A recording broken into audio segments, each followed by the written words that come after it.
ನಮಸ್ಕಾರ, ಎಲ್ಲರೂ ಹೇಗಿದ್ದೀರಾ? ವೆಲ್ಕಮ್ ಟು ಅವರ್ ಚಾನಲ್ ನಮ್ಮ kitchen and life style. So ಬನ್ನಿ, ಇವತ್ತಿನ ಸ್ಪೆಷಲ್ ರೆಸಿಪಿ, ಉತ್ತರ ಕರ್ನಾಟಕದ ಸ್ಪೆಷಲ್ ರೆಸಿಪಿ ಜೋಳದ ರೊಟ್ಟಿನ ಹೇಗೆ ಮಾಡೋದು ಅಂತ ನೋಡೋಣ.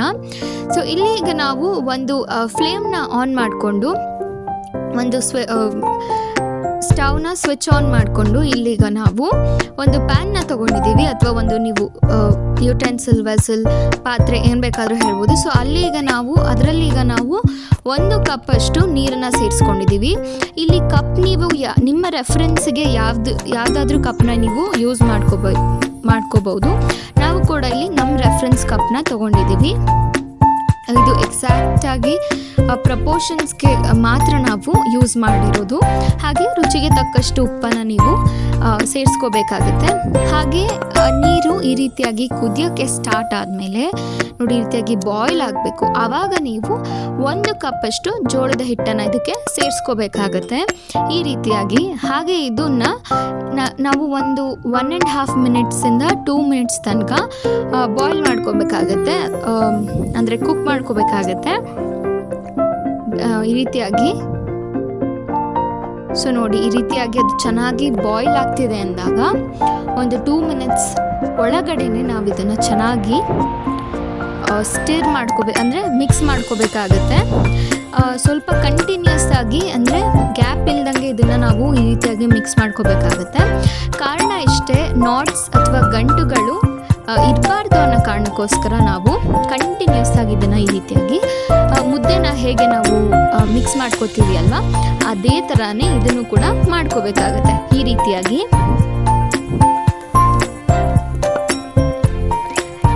ಈಗ ನೋಡಿ, ಫೈನಲಿ ಒಂದು 2 ಮಿನಿಟ್ಸ್ ತನಕ ಅದನ್ನು ಬಿಟ್ಬಿಟ್ಟು ಈಗ ಫ್ಲೇಮ್ನ ಆಫ್ ಮಾಡ್ಕೋಬೇಕಾಗುತ್ತೆ.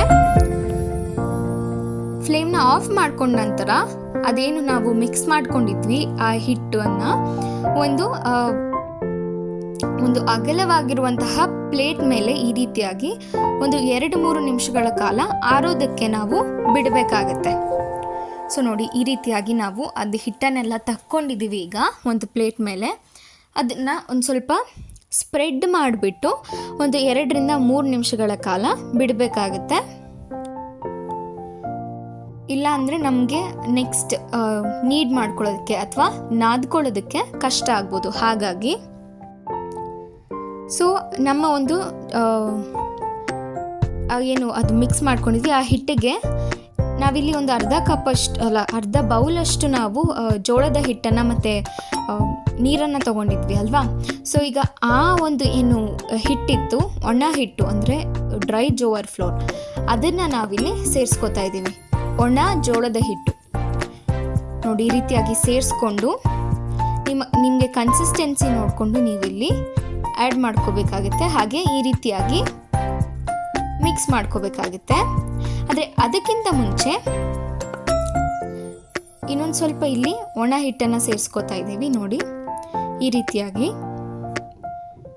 ಸ್ವಲ್ಪ ಹೆಚ್ಚಿಗೆ ಹಿಟ್ಟನ್ನು ತಗೊಳ್ಳಿ, ಸೊ ದಟ್ ಅದು ನಾವೇನು ಜಿಗಿಟು ಅದಕ್ಕೆ ಆಗಲೇ ನಾವು ಮಿಕ್ಸ್ ಮಾಡ್ಕೊಂಡಿದ್ವಲ್ಲ ಆ ಮಿಕ್ಸ್ಚರ್ ಬೇಯಿಸ್ಕೊಂಡು, ಅಂದರೆ ಸ್ವಲ್ಪ ಬೇಯಿಸ್ಕೊಂಡು ನಾವೇನು ಮಿಕ್ಸ್ ಮಾಡ್ಕೊಂಡಿದ್ವಿ ಅದಕ್ಕೆ ನಾವು ಜಿಗಿಟು ಅಂತ ಕರಿತೀವಿ.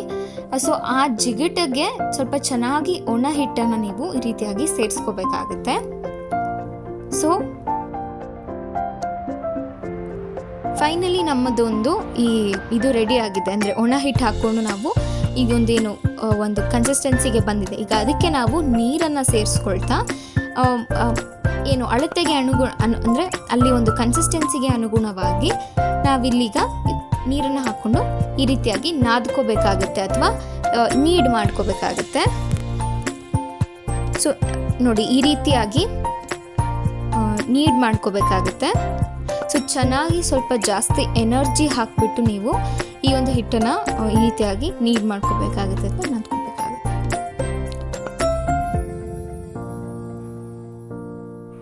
ಸೊ ನೋಡಿ, ಈ ರೀತಿಯಾಗಿ ಒಂದು 5-10 ಸಲ ಇದೇ ಸೈಕಲ್, ಇದೇನೀಗ ನಾವು ತೋರಿಸ್ತಾ ಇದ್ದೀವಿ ಅದೇ ಸೈಕಲ್ನೇ ಫಾಲೋ ಮಾಡಬೇಕಾಗುತ್ತೆ. ಸೊ ದ್ಯಾಟ್ ನಮ್ಮ ಒಂದೇನು ಹಿಟ್ಟಿದೆ, ಕಲಸಿರುವಂತಹ ಹಿಟ್ಟು, ರೋಲ್ ಮಾಡೋದಕ್ಕೆ ಅಥವಾ ಉದ್ದೋದಕ್ಕೆ ಒಂದು ಪ್ರಾಪರ್ ಕನ್ಸಿಸ್ಟೆನ್ಸಿಗೆ ಅಥವಾ ಒಂದು ಪರ್ಫೆಕ್ಟ್ ಟೆಕ್ಸ್ಚರಿಗೆ ಬರುತ್ತೆ.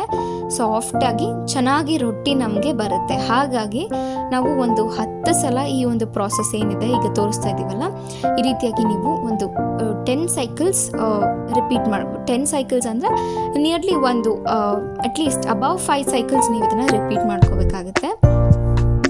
ನೀವು 10 ಸೈಕಲ್ಸ್ ತನಕ ಮಾಡಿಕೊಂಡ್ರೆ ನಿಮ್ಗೆ ಇನ್ನೂ ಜಾಸ್ತಿ ಚೆನ್ನಾಗಿ ಸಾಫ್ಟಾಗಿ ನಮ್ಮ ಒಂದು ಹಿಟ್ಟು ರೆಡಿ ಆಗುತ್ತೆ. ಸೊ ನಮ್ಮ ಒಂದು ಹಿಟ್ಟು ಈಗ ಫೈನಲಿ ರೆಡಿ ಆಗಿದೆ, ಅಂದರೆ ಡೋ ಅಂತ ನಾವು ಕರಿಬೋದು ಇದನ್ನು. ಸೊ ನೋಡಿ ಈ ರೀತಿಯಾಗಿ ರೆಡಿ ಆಗಿದೆ. ಸೊ ಅದರಲ್ಲಿ ನಾವು ಒಂದು ಸ್ವಲ್ಪ ತೊಗೊಂಡ್ಬಿಟ್ಟು ಈ ರೀತಿಯಾಗಿ ನೋಡಿ ಈ ರೀತಿಯಾಗಿ ಪ್ರೆಸ್ ಮಾಡಿಕೊಂಡು ಇದನ್ನು ಒಂದು ಮಣಿ ಮೇಲೆ ನೋಡಿ ಈ ರೀತಿಯಾಗಿ ಪ್ರೆಸ್ ಮಾಡ್ಕೋಬೇಕಾಗುತ್ತೆ. ಅದನ್ನು ತುಂಬ ರಫ್ ಆಗೂ ಹ್ಯಾಂಡಲ್ ಮಾಡಬಾರ್ದು. ಹುಷಾರಾಗಿ ಇದನ್ನು ನಾವು ನೆಕ್ಸ್ಟ್ ರೋಲ್ ಮಾಡಬೇಕಾಗುತ್ತೆ. ಚಪಾತಿ ಥರ ಇದನ್ನು ರೋಲ್ ಮಾಡೋಕ್ಕಾಗೋದಿಲ್ಲ. ಸ್ವಲ್ಪ ನಿಧಾನವಾಗಿ ಸಮಾಧಾನವಾಗಿ ಟೈಮ್ ತೊಗೊಂಡ್ಬಿಟ್ಟು ಬಿಗಿನಿಂಗ್ ಲೆವೆಲಲ್ಲಿ ಸ್ವಲ್ಪ ಟೈಮ್ ಆಗುತ್ತೆ. But later on with practice ನಮಗೆ ಇದು ಚೆನ್ನಾಗಿ ಬರುತ್ತೆ. ಅಂದರೆ ಬೇಗ ರೋಲ್ ಮಾಡ್ಕೋಬೋದು. ಆದರೆ ಇದನ್ನು ತುಂಬ ತುಂಬ ಪ್ರೆಷರ್ ಹಾಕ್ದಂಗೆ ಅಥವಾ ವೆಯ್ಟ್ನ ಹಾಕ್ದಂಗೆ ವಿತ್ ಫೋರ್ಸ್ನ ಹಾಕ್ದಂಗೆ ಕಮ್ಮಿ ಫೋರ್ಸಲ್ಲೇ ಇದನ್ನು ಮಾಡಬೇಕಾಗುತ್ತೆ. ವಿತ್ ಲೈಟಾಗಿ ಇದನ್ನು ರೋಲ್ ಮಾಡಬೇಕು. ನೋಡಿ ಈ ರೀತಿಯಾಗಿ ಫಸ್ಟು ನಾವು ತಟ್ಕೊಂಡು ನಂತರದಲ್ಲಿ ಎಡ್ಜಸ್ನ ಸ್ವಲ್ಪ ರೋಲ್ ಮಾಡಿಕೊಂಡು ಈ ರೀತಿಯಾಗಿ ದಿಂಡ ಕಟ್ಕೋಬೇಕು. ಸೊ ಈ ದಿಂಡು ಏನಕ್ಕೆ ಅಂದರೆ ನಮ್ಮ ರೊಟ್ಟಿ ಏನಿದೆ ಅದು ಕ್ರ್ಯಾಕ್ ಆಗೋದಾಗಲಿ ಅಥವಾ ಸಮ್ಟೈಮ್ಸ್ ಬೈ ಮಿಸ್ಟೇಕ್ ಆಗಿ ಹರಿಯೋದು ಅಥವಾ ಸ್ವಲ್ಪ ಜಾಸ್ತಿ ಪ್ರೆಷರ್ ಬಿದ್ದರೆ ಹರಿದೋಗ್ಬಿಡುತ್ತೆ ಹಿಂದೆ ಎಡ್ಜಸ್. ಸೊ ಅದೆಲ್ಲ ಆಗಬಾರ್ದು ಅನ್ನೋ ಕಾರಣಕ್ಕೋಸ್ಕರ ದಿಂಡನ್ನು ನಾವು ಕಟ್ಕೋತೀವಿ. ಹಾಗೆ ಈ ರೀತಿಯಾಗಿ ನಾವು ರೋಲ್ ಮಾಡ್ಕೋಬೇಕಾಗುತ್ತೆ. ಹೋಗ್ತಾ ಸ್ವಲ್ಪ ಚಪಾತಿ ಹಿಟ್ಟಿಗೆ ನಾವು ಹೇಗೆ ಮಧ್ಯದಲ್ಲಿ ಒಣ ಹಿಟ್ಟನ್ನು ಸೇರಿಸ್ಕೋತಾ ಇರ್ತೀವಿ, ಡ್ರೈ ಹಿಟ್ಟನ್ನ, ಅದೇ ಥರ ಇಲ್ಲೂ ಕೂಡ ಮಾಡ್ಕೋಬೇಕಾಗುತ್ತೆ. ಹಾಗೆ ನಾವು ಈ ರೀತಿಯಾಗಿ ರೋಲ್ ಮಾಡ್ತಾ ಎಡ್ಜಸ್ಸಲ್ಲೇ ರೋಲ್ ಮಾಡ್ತಾ ಹೋಗಬೇಕಾಗುತ್ತೆ. ಸೊ ಇಲ್ಲ ಅಂದರೆ ಮಧ್ಯದಲ್ಲಿ ಅದು ಹರಿಯೋ ಚಾನ್ಸಸ್ಸು ಅಥವಾ ಹತ್ಕೊಳ್ಳೋ ಚಾನ್ಸಸ್ಸು ತುಂಬ ಜಾಸ್ತಿ ಇರುತ್ತೆ.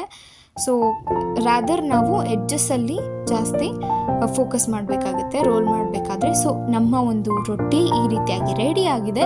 ಇದನ್ನು ಈಗ ನಾವಿಲ್ಲಿ ಐರನ್ ಕ್ಯಾಸ್ಟ್ ತವಾನ ತೊಗೊಂಡಿದ್ದೀವಿ. So it is better for jowar roti rather than non stick. It will give a better finish. So ಹಾಗಾಗಿ ನೀವು ಐರನ್ದೇ ಅಂದರೆ ಏನು ಹೇಳ್ತಾರೆ ಕಬ್ಬಿಣದ್ದು ತವಾನ ತೊಗೊಂಡ್ಬಿಟ್ಟು ಈ ರೀತಿಯಾಗಿ ಐರನ್ ತವ ಅಂತ ಹೇಳ್ಬೋದು. ಸೊ ಆ ತವಾನ ತೊಗೊಂಡ್ಬಿಟ್ಟು ಈ ರೀತಿಯಾಗಿ ರೊಟ್ಟಿನ ಹಾಕ್ಕೊಂಡು ಹೀಟ್ ಆದಮೇಲೆ ನೀರನ್ನು ಹಚ್ಕೋಬೇಕಾಗುತ್ತೆ. ಸೊ ನೀರನ್ನು ನಾವಿಲ್ಲಿ ಸ್ಪ್ರೆಡ್ ಮಾಡಿರೋದು ಒಂದು ಕಾಟನ್ ಕ್ಲಾತಲ್ಲಿ ನಾವು ಸ್ಪ್ರೆಡ್ ಮಾಡಿದ್ದೀವಿ. ಸೊ ಅದನ್ನು ನಾವು ನೀರಲ್ಲಿ ಡಿಪ್ ಮಾಡಿಬಿಟ್ಟು ಆ ರೀತಿಯಾಗಿ ಸ್ಪ್ರೆಡ್ ಮಾಡ್ಬೋದು, ಹಿಂದೆ ತೋರಿಸಿದ್ವಲ್ಲ ಆ ರೀತಿಯಾಗಿ. ಸೊ ಹಾಗೆ ಈಗ ಅದನ್ನ ಫ್ಲಿಪ್ ಮಾಡ್ಕೊಂಡ್ವಿ. ನೋಡಿ ಈಗ ಇನ್ನೊಂದು ಸ್ಯಾಂಪಲ್ನ ತೋರಿಸ್ತಾ ಇದ್ದೀವಿ. ಸೊ ಈ ರೀತಿಯಾಗಿ ನೀವು ರೋಲ್ ಮಾಡ್ಕೋಬೇಕಾಗುತ್ತೆ. ಸೊ ಫೈನಲಿ ನಮ್ಮ ಒಂದು ರೊಟ್ಟಿ ಆಲ್ಮೋಸ್ಟ್ ರೆಡಿ ಆಯಿತು. ನೋಡಿ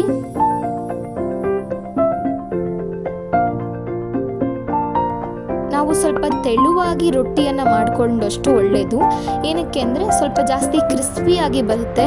ಸೊ ಕ್ರಿಸ್ಪಿಯಾಗಿ ಬಂದಷ್ಟು ತುಂಬ ಟೇಸ್ಟಿಯಾಗಿರುತ್ತೆ. ಕೆಲವೊಬ್ಬರು ಸಾಫ್ಟಾಗಿರೋ ರೊಟ್ಟಿನೂ ಕೂಡ ಇಷ್ಟಪಡ್ತಾರೆ. ನೀವು ಸ್ವಲ್ಪ ರೊಟ್ಟಿಯನ್ನು ದಪ್ಪನೇ ನೀವು ರೋಲ್ ಮಾಡ್ಕೋಬೇಕಾಗತ್ತೆ. ಅಂದರೆ ಮಧ್ಯಕ್ಕೆ ಅರ್ಧಕ್ಕೆ ಸ್ಟಾಪ್ ಮಾಡಬೇಕಾಗುತ್ತೆ ಅದು ದಪ್ಪ ಇರೋವಾಗಲೇ. ಬಟ್ ನಾವು ಜಾಸ್ತಿ ಇದನ್ನು ದೊಡ್ಡದಾಗಿ ಮತ್ತು ತೆಳುವಾಗಿ ಮಾಡ್ಕೊಂಡಿದ್ದೀವಿ. ಬಿಕಾಸ್ ಕ್ರಿಸ್ಪಿಯಾಗಿದ್ದರೆ ನಮಗೆ ತುಂಬ ಟೇಸ್ಟಿ ಅನಿಸುತ್ತೆ, ನಿಮಗೂ ಅನಿಸ್ಬೋದು. ಸೊ ಪ್ಲೀಸ್ ಒಂದ್ಸಲ ನೀವು ಆ ರೀತಿಯಾಗಿ ಟ್ರೈ ಮಾಡಿಬಿಟ್ಟು ನೋಡಿ. ಸೊ ಹಾಗೆ ಈಗ ಇದನ್ನು ನಾವು ಫ್ಲಿಪ್ ಮಾಡ್ಕೊಂಡಿದ್ದೀವಿ. ಸೊ ಫೈನಲಿ ನಮ್ಮ ಒಂದು ರೊಟ್ಟಿ ಈ ರೀತಿಯಾಗಿ ರೆಡಿ ಆಗಿದೆ. ವಾವ್, ಎಷ್ಟು ಡಿಲಿಷಿಯಸ್ ಅನಿಸ್ತಾ ಇದೆ ನನಗೆ. ಈಗಲೇ ಆಲ್ರೆಡಿ ನೀರು ಬರ್ತಾ ಇದೆ. ವಾವ್. ಸೊ ಈಗ ಈ ರೀತಿಯಾಗಿ ಒಂದು ಕಾಟನ್ ಬಟ್ಟೆನ ಯೂಸ್ ಮಾಡಿಬಿಟ್ಟು ಬೇಯಿಸ್ಕೋಬೇಕಾಗತ್ತೆ. ಇದು ಏನಕ್ಕಪ್ಪ ಅಂದರೆ ಬೆಂದಿಲ್ದಿರೋ ಕಡೆ ಅಥವಾ ಅರ್ಧಂಬರ್ಧ ಪಾರ್ಷಿಯಲ್ ಆಗಿ ಬೆಂದಿರೋ ಕಡೆ ಎಲ್ಲ ಇದು ಬೇಯುತ್ತೆ, ನೀಟಾಗಿ ಬೇಯುತ್ತೆ.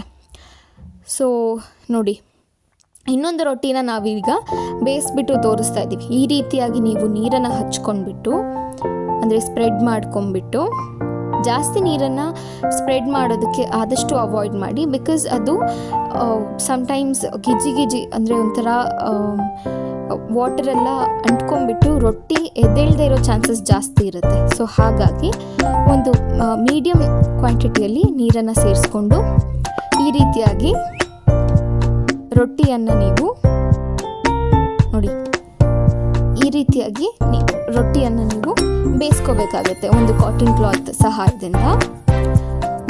ಫೈನಲಿ ನಮ್ಮ ರೊಟ್ಟಿ ರೆಡಿ ಆಗಿದೆ, ರೊಟ್ಟಿಗಳು ರೆಡಿ ಆಗಿದ್ದಾವೆ.